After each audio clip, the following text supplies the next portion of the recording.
No second appearance tomorrow, I should hope. I swear to God.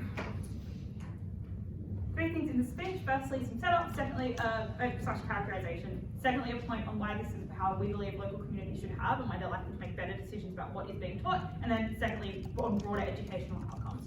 Firstly, on, I guess, setup and characterisation, 2 things here. Firstly, talking about what these curricula will look like, and secondly, talking about which communities this debate is about. Firstly, on what these curricula are likely to look like. The thing to flag at the beginning of this is that there are likely to be, or there just kind of are, a bunch of free curricula that can be accessed by communities to kind of assist them in building these, or that they can just adopt if they, don't have particularly strong needs. This is produced by things like NGOs, international bodies such as the World Bank and the UN. Foreign governments often have their curricula, available. They can often, if they need like pirate resources, or in a lot of developing countries, IP law enforcement is pretty weak, so if they need, they can, download worksheets and stuff online, or textbooks and all of that. Also, if to some extent your federal government is one that cares about education, they themselves are likely to produce resources that you also could use.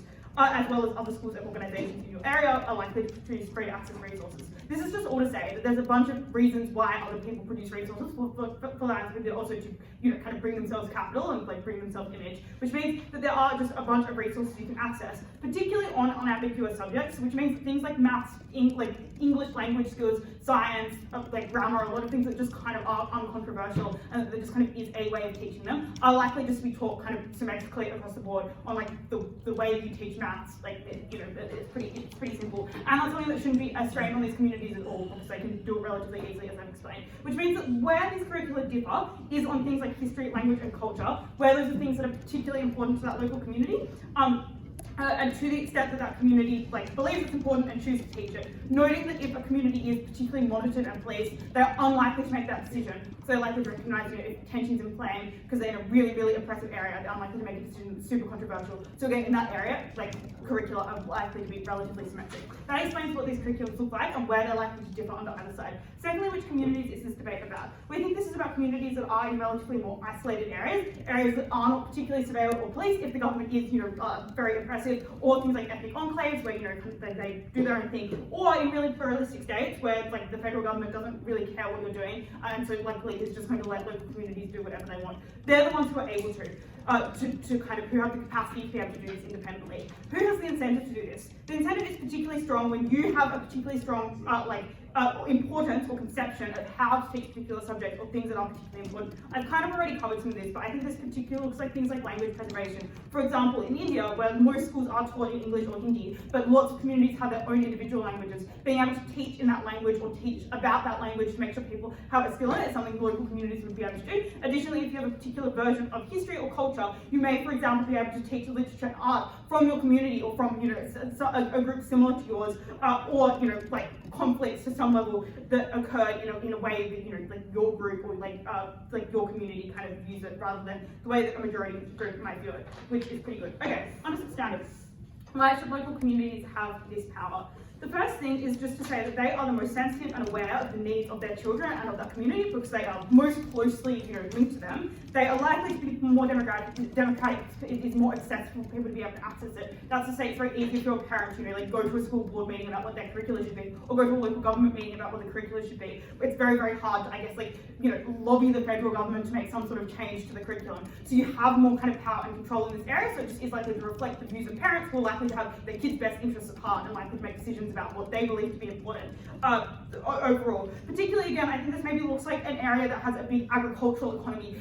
Agriculture is very important, and so saying we want stuff like, education about fertilizers and different sorts of fertilization or farming techniques you can use to be something in the curriculum, whereas the federal government wouldn't do that because they are publishing a curriculum for the entire country and maybe don't want everyone to learn about education. It's also important for particularly cultural preservation. Again, I've kind of said this, even where a federal government is benevolent, they're likely to put very little effort or energy into designing curriculums that are culturally conscious or cover a diversity of cultures, for the reason that A, they are just likely, if they themselves are from a majority group, not to know or understand that culture particularly well. But also these things are often very politically fraught in federal elections. Culture wars, particularly around education and curricula, are often very controversial about the kind of what books you're teaching, stuff like that. Which means because people are scared that when it's done federally, it's going to affect their kids as well as kids in other areas. When you regionalise this, people don't really care what that community over there area is doing. So they recognise that their kids aren't affected by it to the same degree. They can teach whatever they like, which means that you again allow communities to do things, you know, in line with their values, where federal government wouldn't, either because they are unable to or because it would be politically bound for them to do it.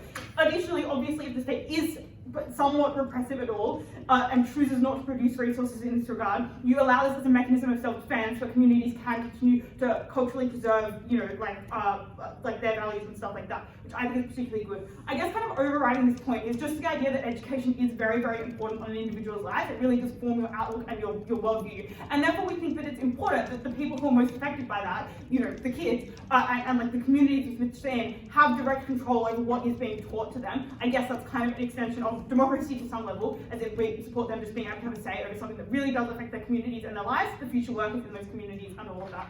Let's then talk about why educational outcomes are likely to be better on the outset as well. Although I think that was somewhat about education outcomes, so maybe this is a bit deceptive, but this point is really about buy-in and engagement. Let's talk about that. The first thing is, as I flagged kind of in setup, maths, science, English language education, all likely just to be very, very, very similarly symmetric. Everyone views it's important, there are resources on it. Which means, why is it important that cultural issues are taught differently? That's, I think, for two kind of mechanisms. Firstly, students are likely to engage better when the things they're learning are relevant to them. That looks like them learning about events that impacted their family, so they just are more interested in it. That looks like them reading literature, which is, you know, again, about the culture they live in, rather than like, you know, imported Jane Austen or something that they just don't really care about. As well as like education that just is more accessible to them. That looks like where there is, you know, where schools are all taught in a majority language. It may just be inaccessible for a particular student to go to that school or to engage in classes, you know, like overall, or where they maybe have particular religious beliefs, like engaging in religious education that contrasts to that may just be something that is inaccessible to them, which means that they themselves are likely to engage more. But I would also suggest it's probably likely to be taught better as well, to the extent that teachers are often from those communities and they themselves are likely to understand resources that are like similar to them, rather than ones that have kind of been helicoptered in by a federal government or an international curriculum, which means they themselves are likely to be able to like say what the messages are of certain pieces of culture as well much better.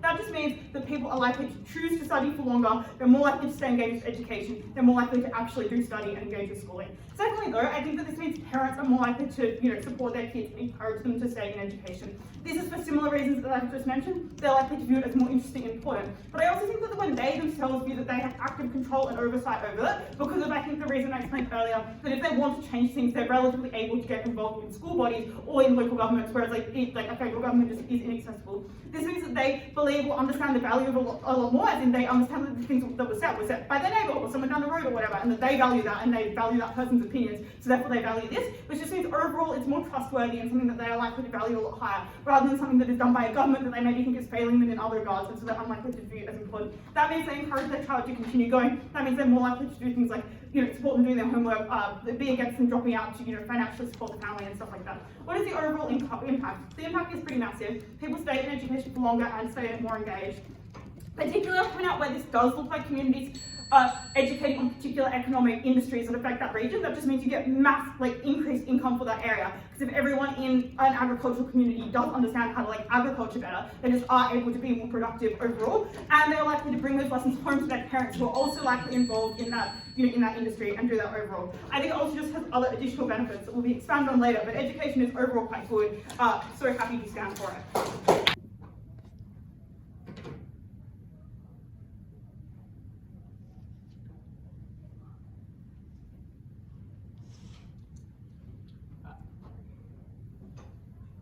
The opposition has completely attempted to run away from their burden in this case by just like, and I'll kind of explain how that happens in setup. Okay, firstly, where like it takes place. So they kind of came out with this claim that like it's in isolated community, which is just like not true, not what the motion says. This is like in local communities in like developing countries. This is like they need to prove that this is better across the board for essentially like every community in every developing country. You can't just have it both ways. You can't just like cherry pick niche examples and expect to win the debate. On that premise, where it takes place is like, yeah, essentially every local community. There's also like developing countries in Africa, but also places like China and Brazil, where like there's a bit more established education. Second of all, in terms of like the guidelines, again, completely tended to run away and said like, well, there's like curriculums out there which governments can use. and like government will provide it. First of all, like curriculums are incredibly nuanced and like need to be specific for the educational community in that country. You can't just take like Australia's curriculum and use it in like Myanmar because it just like wouldn't fit. It isn't like suitable for that purpose and won't achieve the same benefits. But then second, what is like heaps of language barriers, like their translation, it will like look like even if like you do translate it, the translation like won't be perfect because it was written in English design for like people in English because like yeah, majority of what they are, and yeah, in terms of how just other things that it's set up in, yeah, first of all, they're going to talk about cultural education. Also, just note that cultural education can occur just outside. That looks like teachers give, like during clubs at home, parents giving like teaching their kids like certain like agricultural methods, and also following the fact that teachers still have autonomy to like teach their curriculum in a certain way. It's just like these are guidelines that are being put in place that like in order to like improve the education outcome. But when like you talk about history, you can like talk about a certain example. At Catholic schools, when you like teach side of religion, there's like a large emphasis placed on Christian schools. Why? Because the school has autonomy. We believe the exact same thing stands, which means we claim a lot of their benefits, but and alongside all the significant benefits that we have in this domain. First of all, why kids like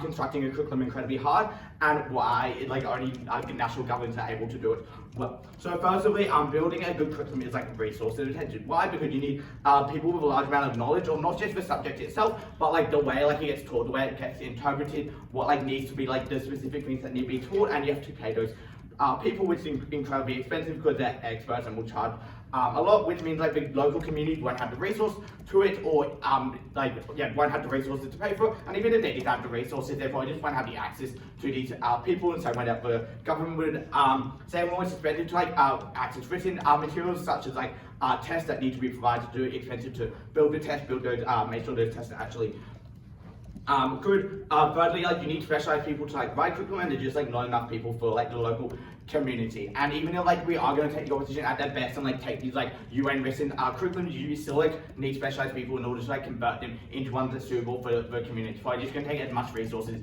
even more, because they're going to be like looking at it critically, analyzing it, and it'll just like waste time. So what does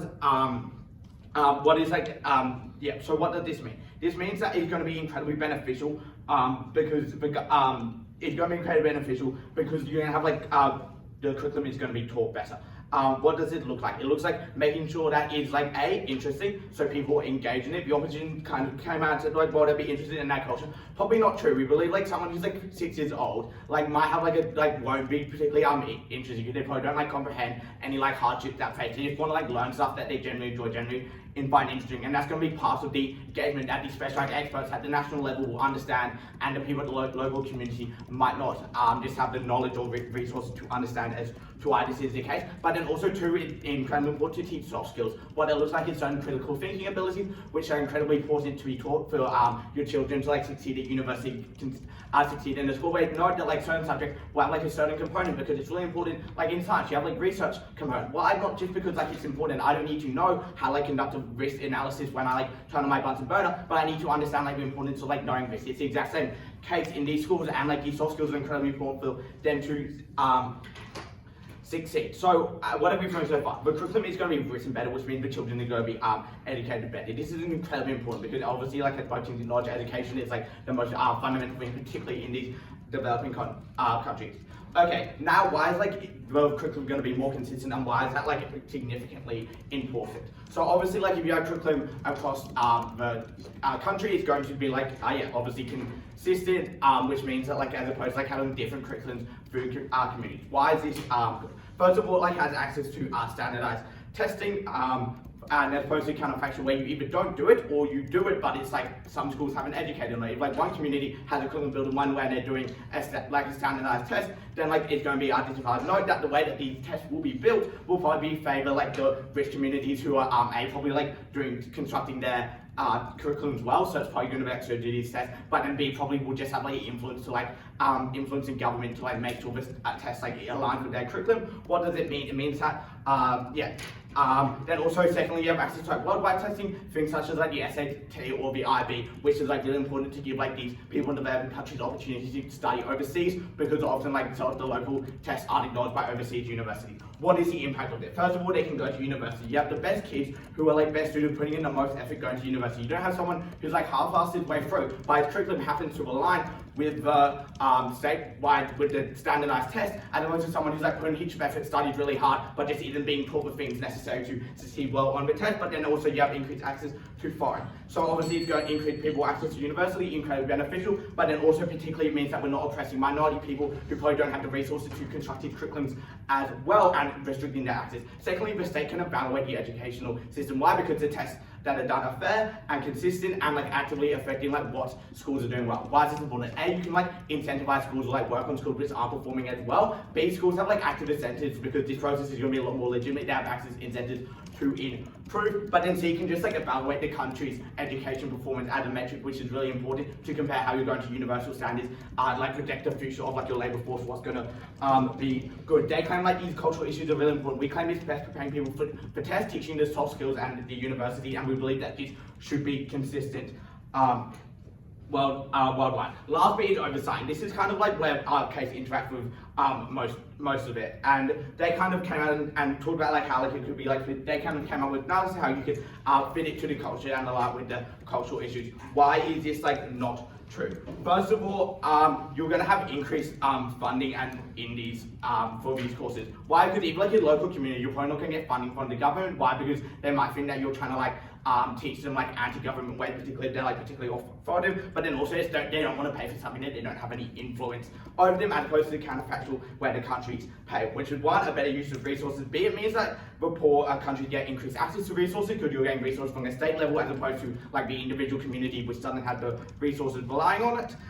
Second of all, you get operational norms. What does it look like? It looks like you don't have things like corporal punishment because like the state has control over the operation of these schools, and like this obviously like reduces abuse, which is like quite likely to occur in like less progressive communities who are like very pro. Last bit is like religious indoctrination. We know that a lot of the cultural buy-ins that they're talking about the communities, even in the best case with these isolated communities, while like this is not the case, a lot of these communities are probably radical, split out like radical religious indoctrination. Why is this the case? Just because like you see like local isolated communities tend to be more radical than like your state or country norm, and we believe that the cultural issues that are going to be put forward, which are going to be like very like pro-state, pro like that, like neo-Nazi, like that happens to be the community which is incredibly harmful, then no, like even it's like ended cultures is a good, it's like not as important as education anyway, so perhaps in the gap. Ready? Man, I've become incredibly frustrated this pre-Austral season. Teams have become incredibly glib with chucking around, "This team is running away from their burden," when faced with nuanced characterization that doesn't align with the debate-a-land way they want to go about winning the debate. No! Fuck! The affirmative team is refusing to lose to an impact that any sane government around the world would have preempted. Fuck, I'm owned! I'm going to be ambitious in this speech, and I'm going to seek to explain why our characterization that we devote a lot of time and effort to explaining at Gypsy actually just does frame out the arguments that the first negative speaker devotes their entire speech to. Let's start with, I guess, the first fundamental question. What kinds of local communities have the capacity to have significantly different curricula? And observing and asking this question just frames out two key cases. The first is the most repressive states in the entire world are probably out of this debate, because these are the states in which communities would so substantially fear repression, i.e. Rohingyas living in Myanmar, that they would not adopt significantly different curricula. They probably would opt for the state default, or if that weren't the case, the state repression would be such that even if they nominally had the right to do so, they would not. Which means these kinds of states do not have the capacity. Secondly, we would frame out cases where there is no educational infrastructure for local communities to design their own curricula. We say that it's ultimately likely that communities who care about themselves, who have generally relatively sober impressions of their own children's likelihood of gaining upward social mobility through education, probably would not try to do something if they had absolutely no capacity to, where there is an alternative, which we have provided at Gypsy, where there are likely free resources, international curricula, or at least a state-prescribed curricula that they could use for low cost and low time. And we explain that these cases are likely because there are active diplomatic efforts by Western governments to have their curricula taken overseas, and even when that's not the case, there are incredibly weak IP laws that mean you can just take those curricula and utilize them. And we suggest that instead of doing what they think is going to happen and completely tanking your country's curricula or your local community's curricula, you would adopt it for things like science and maths and English as a second language, because those things are incredibly available and because you recognize that it is self-evidently in your interests. We suggest that the capacity that you have is probably your local community's history, which maybe you only have the sources and you only have the oral traditions of, the language that only your local community speaks, the art from your local community that is distinct and that you uniquely have the capacity to tell those stories. And they suggest, I guess, that, well, and this is made essentially in a one-sentence assertion, that, well, you can't just cross-apply, the Australian curriculum to Myanmar. And we would suggest that many things you just can, like the teaching of science and maths and how the English language functions, just is pretty similar across nations, and substantial amounts of curricula can be copied and pasted across nations. But when this isn't true, this assertion appears to concede our frame for the debate, which is just like, yeah, there are differences, they are important. It is important if a local community has a lot of agricultural industry to teach more agriculture than you would in the city where they don't, or if the local community only speaks a certain language, to teach that language, to teach the art and stories that are written in that language. It seems obvious to me.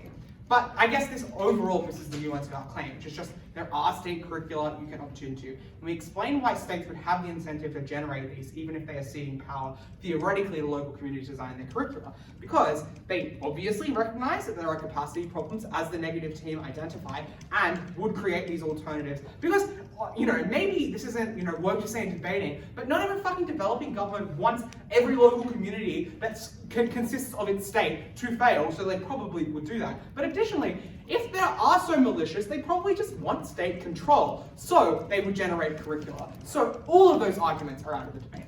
So then you must ask the question of incentive. Which local communities have the incentive to do this?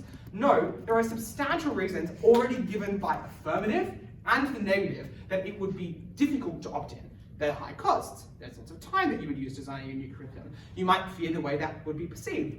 The implication of which, when you complete the argument, is that you would need a very good reason to opt into doing this, which is you are not having your local language being taught by that school because your government, maybe not maleficently, doesn't see the importance of teaching it. Or fears the national cultural backlash which might happen if you try to teach a minority language across the entire national curriculum. Or if they're ignoring or omitting your national history, again, for reasons that may not be malicious. For instance, indigenous groups in Bolivia are often quite politically empowered but still neglected for the reason that they just simply don't see the importance. Those kinds of cases is where you would have the incentive.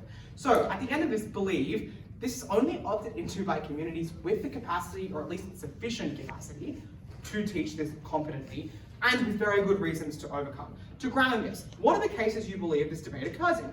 I think it is local communities in South India who are quite culturally and linguistically distinct from North India, but not necessarily deeply politically oppressed per se, but do deserve the right to teach their language, their art, and their economic practices that are distinct in their curricula.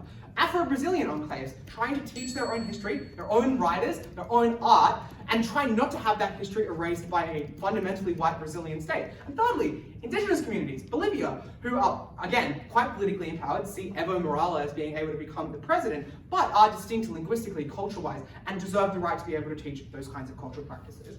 And I think Gypsy explains to quite a lot of detail, to, again, quite uncharitable response why communities ought be entitled to this power, because, again, their interests often economically differ from those of the country at large, e.g. agricultural communities, who deserve the right to be able to actually upskill their children in those agricultural practices where they often are the only alternative for working, which helps those local communities to grow, and also attracts more specialized teaching when they have more specialized curricula. But additionally, to overcome cases where the teaching of important languages that otherwise would be erased or forgotten are politically fraught but deserve to be told. And even if that's not the majority of cases, we think it is incredibly principally important. And I think that overcomes us in this debate. Then, let's talk about this argument about standardized tests, because I think it clashes directly here.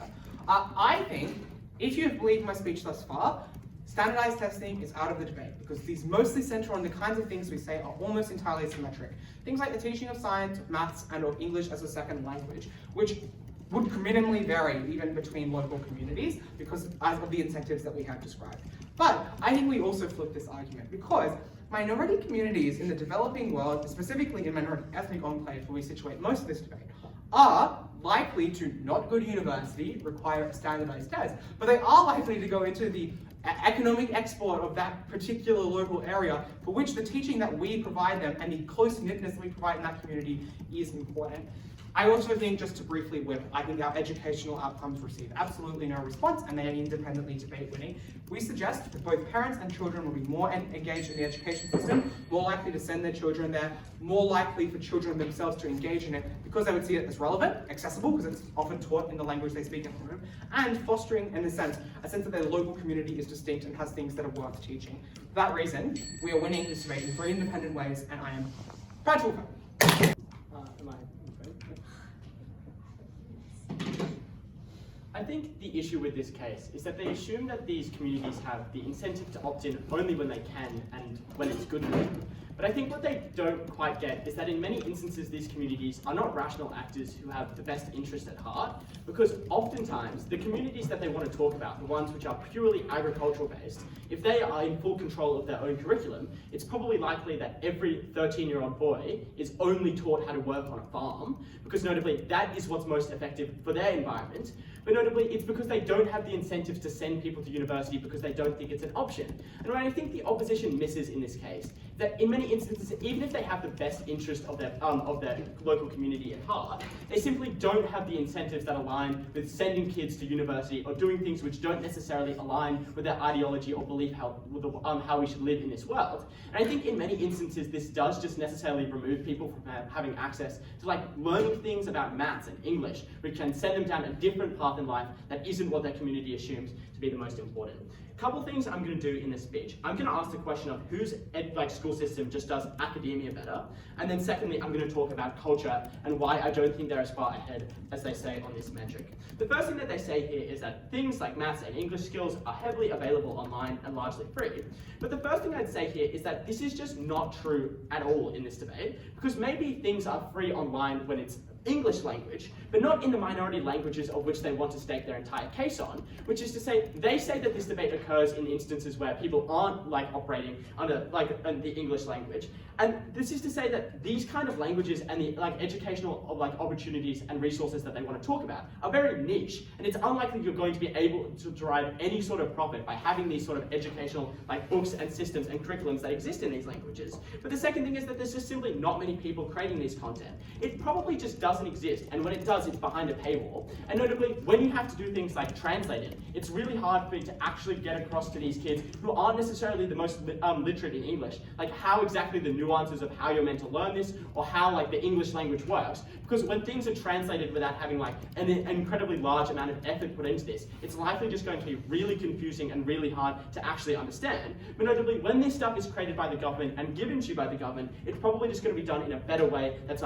more suitable to your specific needs. But the second thing is, even if the broad curriculum does exist, there's no access to the periphery info that surrounds it, which is to say the things that maybe you have access to the textbook, but you don't have access to the sort of information that the teacher gives you in the handout when you're reading the textbook, because that is something which is very hard to make, which is something that oftentimes in many instances that the government makes, and is something that's given to all the sort of schools that exist, but it's something that is not necessarily able and free online, and means that your ability to actually learn it is much harder when you are listening to it and listening to a textbook that's not in your native language. But the third thing we just say is that it just integrates far worse into the country's learning, which is to say the standardized test that we brought you at first, but it's learning the US system is probably unlikely to necessarily be the most applicable to your setting and your environment. So when the government does it, they have an active incentive to make it work best for your environment, which is to say when it's the government doing it, they'll make it better for your needs.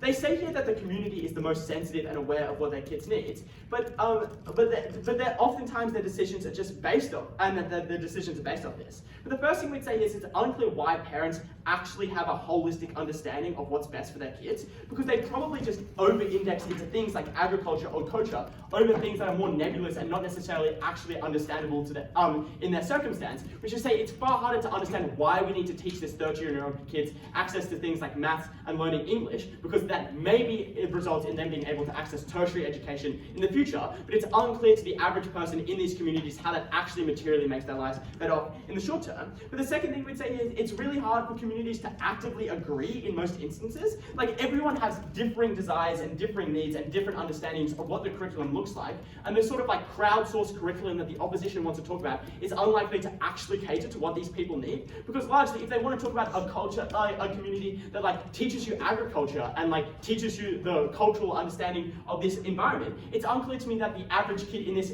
circumstance is like agricultural and needs that information, or prescribes to the same cultural beliefs that they want to talk about. And it probably just means that under their side, the person who is the richest, loudest voice in the community, who has the most cultural persuasion, is the one that has access to shaping and dominating the curriculum that is taught and exists for these kids. Which is to say, it's unclear to me that this will be actually beneficial for the people. And notably, in their side, when there's less accountability than like the whole government, which caters towards the average person in the country, and it is more targeted and more controllable and more able to be literally corrupted by one influential figure in the community, it's unclear to me why this hits everyone. But the third thing we'd say here is that it's unclear why the curriculum will be made badly. Like, the government has an active incentive to create the most average curriculum that teaches everyone the best category, which is to say, like, we think that the government is just willing and able and has an incentive to make a curriculum which gets the most kids into things like university, which teaches the average kids the sort of information which is best for standardized learning, such that they have access to people who go into the tertiary education, such that they can develop their economy, and like they have an active incentive to make a standardized average system which is good for everyone. They say, oh, well, this will be worse for kids from minority backgrounds.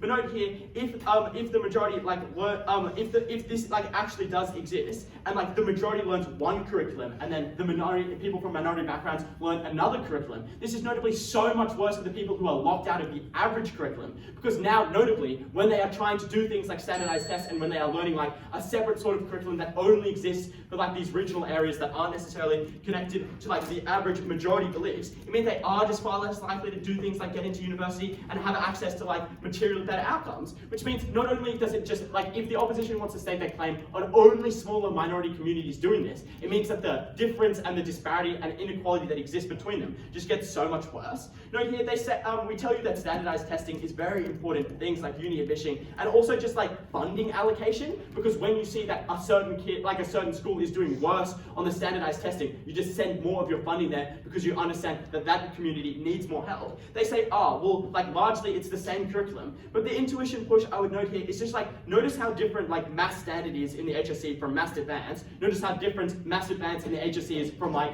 math methods in Victoria, and notice how different this is to A-level maths in England, which is to say it might be the same content that is taught, but it's taught in a different way and hits different metrics, and means that the content does not actually cross over as much as they wanted to. So if you're creating an example of like the SAT or a test that exists, it is just far harder to get access to this. Now let's talk about cultural and like non-academic sort of education, because this is what they stake their entire case off here. But notably, we told you at first that things like learning how to do agriculture are taught outside of schools, largely by parents, and the sort of educational systems that do not occur in the school setting. And notably, kids who want to learn cultural lessons can do that by opting into Sunday school, or just like going into community services that teach these things. And it's likely that parents have an active incentive to teach their history and their culture to their kids outside of the school setting. Note here, if they want to spend like the first 2 minutes of their first affirmative speech, the second affirmative speech, being like, oh, well, we have to do reasonable characterization in this debate, it's unclear to me why our case actually has to stand behind a world where we're not teaching kids about their culture. Maybe this doesn't occur in the school setting, it occurs in the cultural setting, which is notably far able to do this in a better capacity because the parents have an active incentive to teach their kids in the way that's best. But secondly, it just like gives these it gives more oversight such that people don't do this in a bad way, which is to say, when the school is indoctrinating you into a religious belief that is oppressive, now at least we can say to the school curriculum and the board that exists that maybe this isn't very good. And I think that's probably a better circumstance in these instances. Thank you.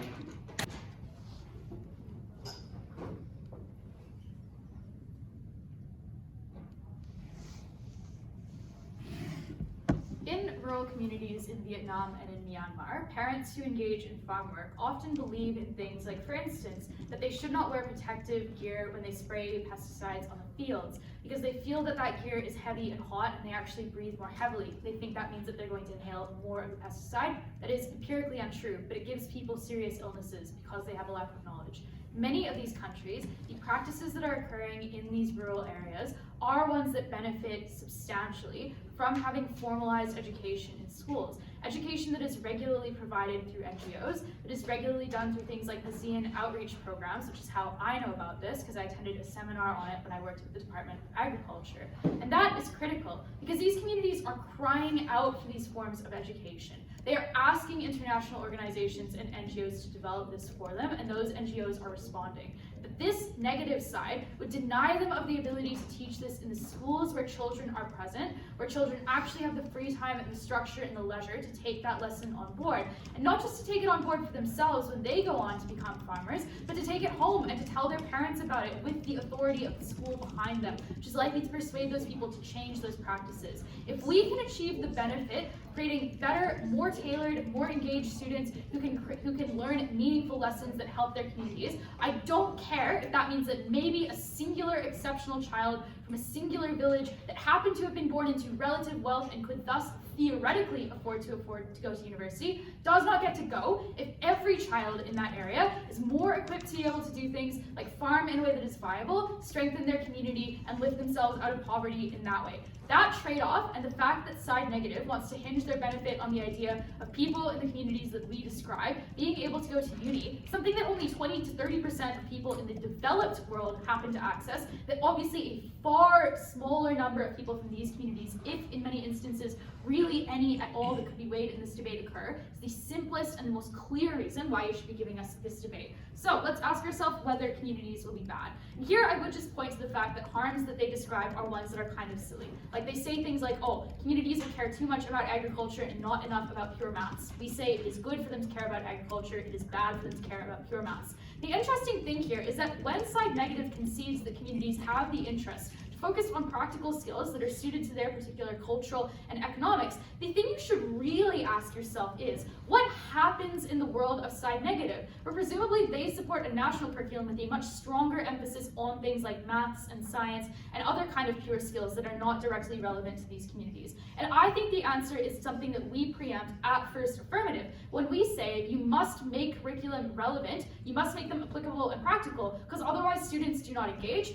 otherwise parents do not make the sacrifice of sending their child to a school, something that often costs them money, that certainly comes at an opportunity cost, because that child in many instances could be helping out around the home, could be helping out on the family farm or with the family business.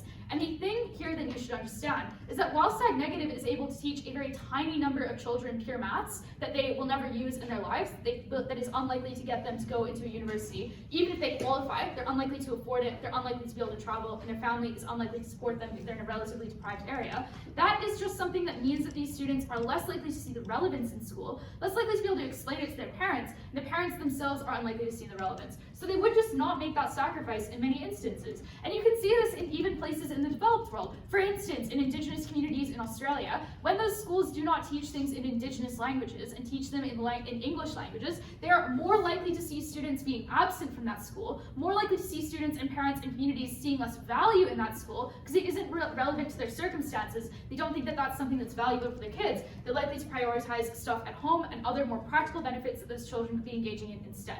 Which is why on their side, it's actually highly unlikely that people are accessing their curriculum, even if you think it's superior, but it just is unlikely to be practically beneficial for those kids, even at the point where they do, in fact, access it. The second thing to say here is that when it comes to making the call on what you should be prioritizing, we give you a series of principled claims, again in Gypsy speech to no real response, that there are circumstances of legitimate ambiguity, that communities are well equipped to make the decision about what particular balance they want to have between things like subjects that will better give you access to university, or subjects that will give you immediate material and economic benefits, and that means that you should just defer to them on net, that they're often much more democratic than the governments in these developing states, that they often are able to have things like, at worst case, a local elite who is probably much better than an elite who lives in your federal city and who has never been to your community and has no idea what your priorities are, but also, in many instances, the size of these communities and the fact that with within a community there is less inequality than within an entire country means that you're able to have far better control and far better access and engagement, which is not only something that is principally better and leads to, I think, a more moral and correct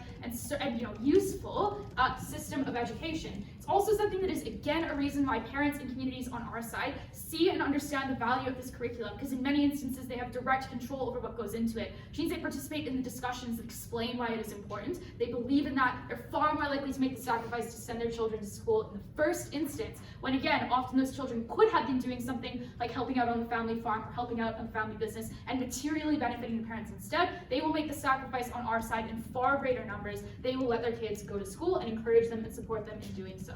The second thing to say, though, is that our quality of curriculum is just significantly better. We get a couple of responses to this one. The first thing that Negative says is they say, oh, well, would you even have access to any sort of curriculum? A few easy answers for us on side Affirmative.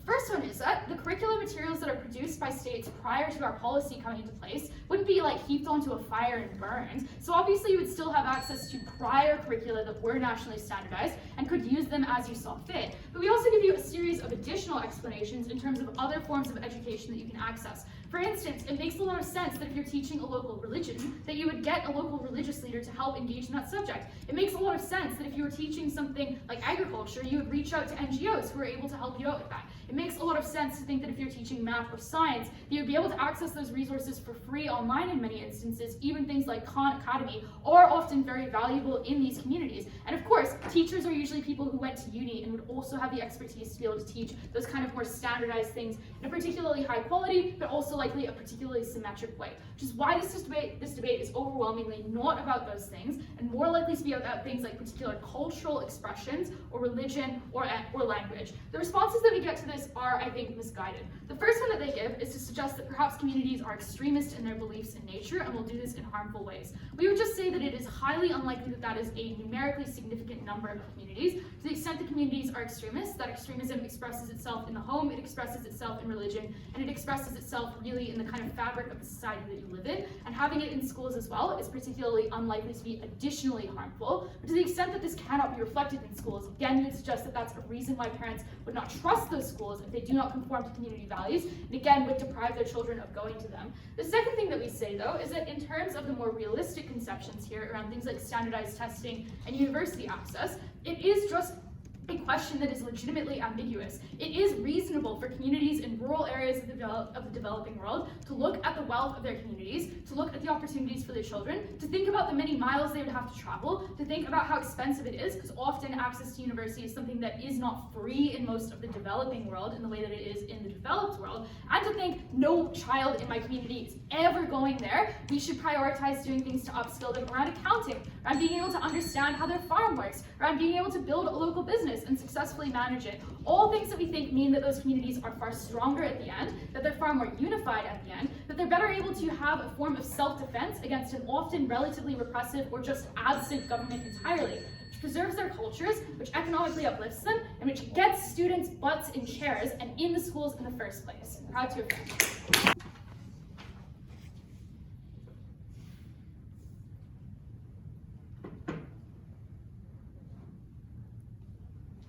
It's unclear if these communities who do not have knowledge of certain things are able to create curriculums well and teach their children well. We argue the state has a wealth of resources at Toby that don't really respond to that. The state can probably create curriculums better on things like agriculture than they can under their side, which means we get better teaching of those things. 3 questions in this speech. Firstly, rebuilding the standardization of testing. Secondly, a question surrounding accessibility and kind of the teaching and what's taught. Then thirdly, let's look at the curriculums. Firstly, a question on standardization and rebuilding this. Why do I start here? Because I think this is going to be the biggest win for the negative team, because this is where they engage the least. They have 2 pushes that come out of Oscar. Firstly, Oscar says that standardized testing is out of the debate because everything has the same curriculum, but secondly, because individuals don't go to uni. The first thing to say is that they identify that there's a wealth of curricula online, and they do not guarantee that every setting and every kind of state area chooses the same syllabi. So they can choose different syllabi from different sources, which means that some of these syllabi can teach different concepts or not. It could be how complicated the math is, how in-depth it is. Do they teach Simpson's rule or not? Do they teach astrophysics microbiology and science? Do they even teach biology at all? Then we argue that these curriculum, even from NGOs and the UN, can be very different. And so that means then that the loss of standardization is very much in the debate. The loss of standardized education is very much within the debate, because you cannot guarantee what someone is learning from every area. Even if only one area is learning something different, you still then have to be aware that this is occurring to a different degree. But secondly, it is just not about uni. Education can be related to your jobs. So for example, high school related things. So it's like, your high school diploma, where you got it from, all that matters. Why was all of this very important? Firstly, it meant that universities and even employers were likely to interrogate your education when they could not be certain that you had gotten the same education as someone else. So it meant then that the rural kid, they look at the background, they look at other experiences. So it means that the rural and disadvantaged kid was less likely to access a job because they believed that the diploma at the high school that they got it from was worse. While in the comparative, when you have standardized education, you can guarantee they were taught a certain amount of things. You can guarantee they have a certain amount of skills. This means this individual could be employed. This was incredibly ambassador for these people, because it meant that they could go up the scale of employment. They could earn more money. They were better able to preserve their culture because they had more time to research and learn about these things. This was a massive benefit for these individuals. This was untouched. You should be thinking about this through the rest of the debate, because the more that I take out of the material, the more you should weigh the benefits you provide to these individuals. The second push that we get, which comes out as a kind of strategy at Third Affirmative, is one about accessibility and skills taught. What does Jordyn tell us? Jordyn's like, well, there are certain things that like we can teach farming and that farming's likely to do well and people accessing that. But firstly, Third Affirmative themselves identify that these people have no clue about this education. Say that people and the parents think that pesticides don't exist, and if they have power in the system, they're probably going to push for these ideas and bad ideas to be continually pushed under their side. So it's unclear why they ever have the knowledge to teach it well. The comparative is that the government can set it up and say this good standard practices. They have a lot of knowledge, a lot of the resources. Toby explains this all, I don't need to reiterate. Secondly, we argue that actually the focus on local skills is terrible, because you can just gain all this information of culture, all this information of how to farm well from a family, because if they're farmers, and if they're farmers, or if they're in part of this culture, they can tell you about the experiences that they've had farming, or you've already engaged in farming before you ever went to school, so going to school just for the point of farming wasn't something that's useful. But finally, why do people actually access school? Because the push that Jordyn tries to have, the kind of the big claim to kind of flip out thing, is that people don't see the importance of education. However, I argue that the farmer in rural India or farmer in rural China understands the importance of education, because they're aware that it provides their children with more skills to get a better life and job within them. They're aware of the skills that they were locked out of and the better jobs they were locked out of because they didn't have the right education. And they're aware of how their children can improve across life. So they want to send their kid to learn pure math because they're aware about how important that can be for them, or even other aspects of education. The second push on accessibility that we get down to the affirmative bench is that parents support their kids through things because they've had direct engagement with the curriculum. But this impact is contingent on the education being done well. And what we explained to you at Toby is that this education on a local scale is likely to be done very poorly. And so that means then that if this local education is going to be done poorly, because they do not have access to resources, because they do not have as much time to construct these things. Again, just reread Toby's mechanisms. That means then that people see this taught poorly, they see their culture being butchered, and they probably tune out of that education. They don't send their children to these institutions. But also, they're not representing their specific cultural beliefs. Then, the kind of the weird thing, like the weird pushes that they understand, then they don't send us all. But finally, this was just an unimportant issue in the debate, because firstly, there are other substitutes for this education. What they needed to explain is why it is the role of education that needs to fulfill this. What we argue is that it can be taught by family, it can be taught by elders, it can be taught by other communal figures, but they are likely to teach it in a more personalized and direct way about how your family involved, how about what techniques your family use, actively getting you involved in all of this. So you probably got better learning under our side when you're learning it outside of school and from these figures. So what that does is that we either fit them or we do a good amount of mitigation, such that the change that they achieve is minimal and we're willing to weigh it off for all the other education benefits like the one identified earlier, because then they can go up. But secondly, at the point where you believe that we're willing to trade this off, because we can get better education, as I explained to you, money means you can preserve your culture more, you can do research into your culture, you have more free time to worry and learn about your culture and all those kind of things. Don't have as much money, you have to worry about looking after yourself, can't get these things. So let's move on to then the third and final issue about what do these curriculums look like. Because this is the kind of framing at first affirmative that they rest their entire most of their responses on is, these curriculums will be done well. Let's do three things to this. Firstly, let's deal with their curriculums accessible because they're made by NGOs and the UN. I just do not think it's easy or they're as good as they claim. I think these curriculums are likely to be worse off. Firstly, we are beyond Ollie's response. Firstly, we think that the government can create curriculums that are targeted to the kids and the nation, so they can identify the nuances of what the kids might want to learn, or what's more relevant to them, what's more in the sense of maybe have a more industrialized economy, so focusing more time on engineering is better than other subjects, and so we think they can better teach these things in schools. But secondly, we argue that you cannot update this UN curriculum, where you might need to update curriculum in the status quo. That is, maybe kids are failing a lot on one subject, so you need to make that subject more understandable. You need to make that subject easier. You need to teach that subject in a better way. Or maybe it's not related to the uni and workforce standards, so you need to update the curricula to be relevant to your workforces and what your universities are teaching. We have the ability to do that under our side when we're teaching these curriculum. You cannot do that when you're getting online resources, so their curriculums are just worse. The thirdly is that we think their curriculum is just going to be less nuanced, because they have to be as general and as applicable as possible. We argue to you we can create applicable and nuanced curriculums. Again, Toby's mechanisms, they don't respond to. Even if these curriculums are just, because note their framing, because their framing is like, these curriculums will be just as good as the status quo. So even if you believe that some of my responses are just mitigation, these are positive forms of contribution to the debate, because their material relies on, well, yes, we can get at least equal education. Mitigation explains why we're getting better education, thus we're better off. Even if there's equal education, firstly, we argue there's a consistency problem, standardization problem that we're willing to trade this up on. Secondly, it's unclear whether these things are ever taught interesting or well, because we explain at first negative that the government has the time, money to make this interesting, to think of novel and interesting ways of teaching this, to think of the best way to get across kids, which these groups might have. Secondly, I believe that the federal government just does have incentives to provide the curriculums for things like culture and history. Because firstly, they want to appease the minority groups, because often these minority groups are decently sized. They do have political power as identified down the affirmative bench. So it means that these minorities not only have power, so they have political incentives to provide these, but they also get the understanding, because they're likely to be in key roles. You can go to the figures that they explain, you can consult you can consult important figures in explaining these things. But secondly, it's unclear why teaching both the majority and the minority is politically bad. They don't explain this. Most states aren't dichotomous, and the unique benefit is that the majority is now exposed to the minority. They explain why the people are out of debate, but also elective classes exist. We win very practically again. In a matter of weighing, this debate kind of just comes down to the idea of, should we teach kids agriculture because that is more relevant to their lives, or should we teach them education based on standardized metrics?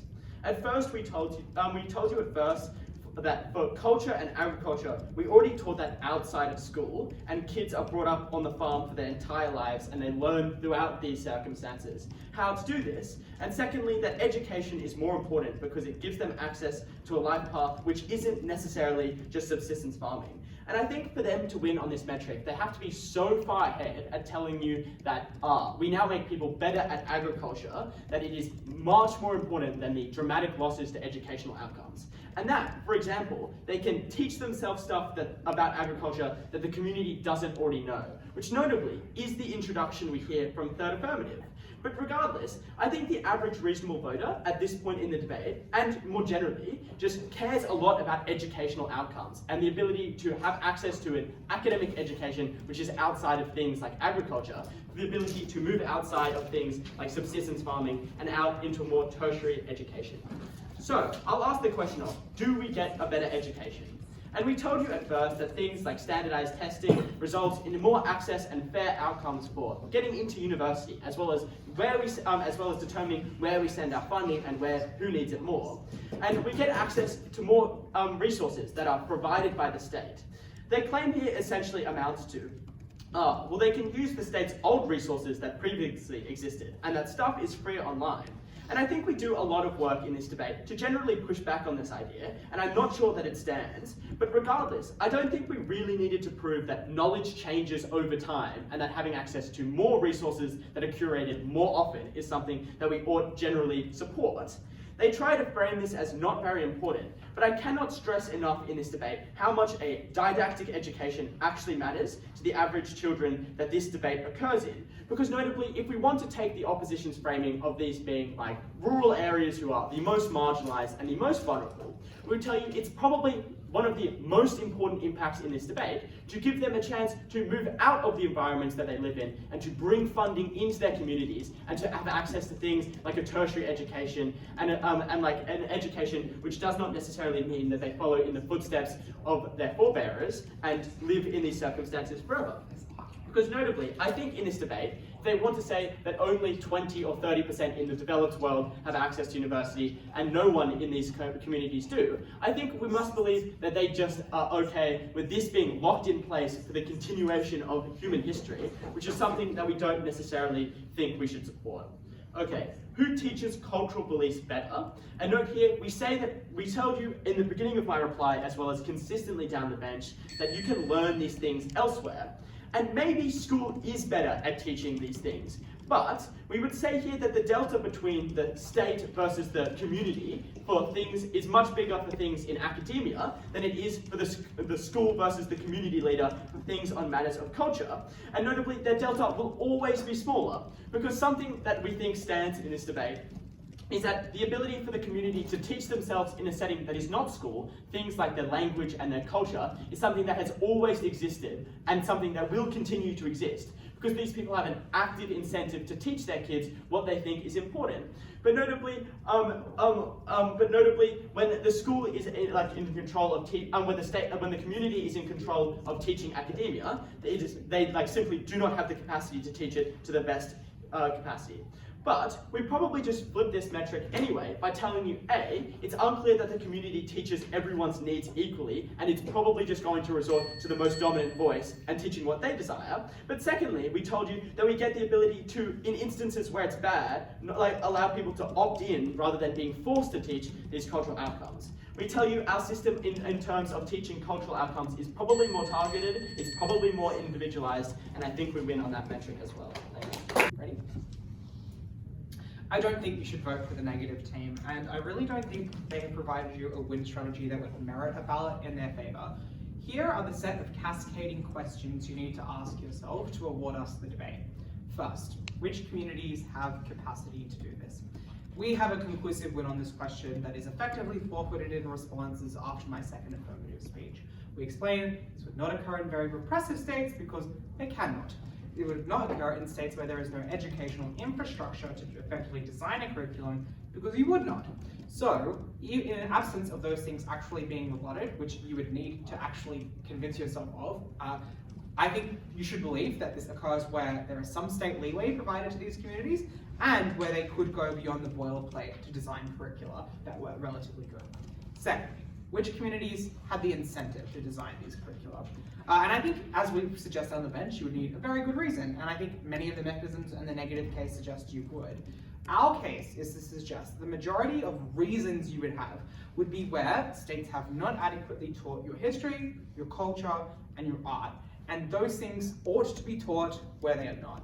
And also, we suggest this occurs in cases where communities are screaming out for their local governments, also their national governments, to actually teach things like what protective gear you should use when you're participating in agriculture, to actually uplift those communities with the kind of education that they are screaming out for. They suggest, I think, rather offensively, two things. First, that these communities are over-prioritizing industry, which they suggest is harm.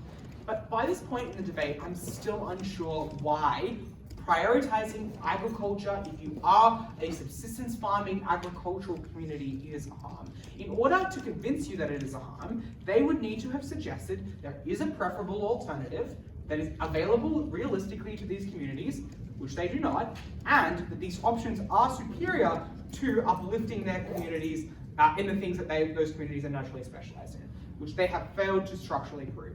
They do not suggest that these communities undervalue education such to the point they would fail to teach maths, English, and science.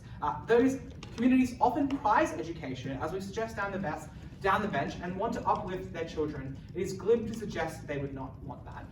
Then they suggest, well, this wouldn't be done well because it would be dominated by leaders of the community who would have an outsized say, which I think accrues in either world. The problem is that when Auguste says that, states can teach this and maybe have, I can do it better, they never explain why they would. And we explain that in our world, even if there is that trade-off between a state designing it and a community designing it, a community is much more likely to design it, and this would happen in cases where they're not. And I think they often agree on basic things, so would have variation only where it matters. So it's done by communities with benevolent and I think rather sympathetic incentives. Third question and final question.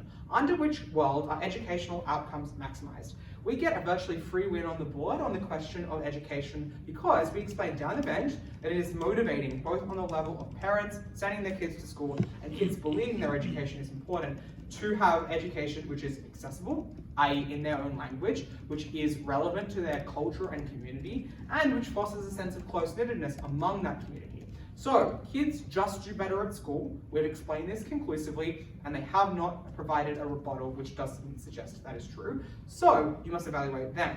The two extraneous claims they make in light of that, which are, you can teach culture at home, which imposes a huge burden on uneducated people in many cases to perform that labor. It still misses our claim, which is it's good to teach in that language in the first place, so that language is understood at the level of academia and in art and history, but also where you can take things you learn home in ways that are incredibly important. Their final suggestion is about standardized test result, which is prima facie unimportant and defeated because the tiny minority of people we care about go to uni, and we suggest that they would keep the things that are on standardized tests similar in the curriculum. There should not have been a single moment in the negative case where you thought they were up a clash. We win characterization, we win educational outcomes, we win on the justification for this. Every moment since Gypsy's speech was a win for us. We win.